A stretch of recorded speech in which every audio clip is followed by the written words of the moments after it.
Tetukai. Ko, vaikeli mano? Tetukai, ar galiu paklaust? Nu, taigi klausk, kogi tu dar paklausi, jei ne savo tėvo. Tetukai, o ar teisybė, kad jūs paskutinius mano drabužėlius pardavėte dėl to, kad būtų už ką valgyt? Kaip čia tau pasakyt, Karoluk?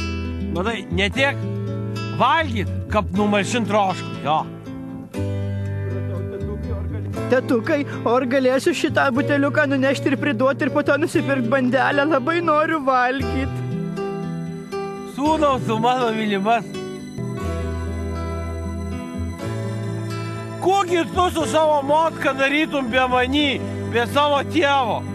Kogi ta lietuvėlą darytum be tokių vyrų kaip aš? Ačiū, tetukai. Nu, ačiū. Neglumyk manį.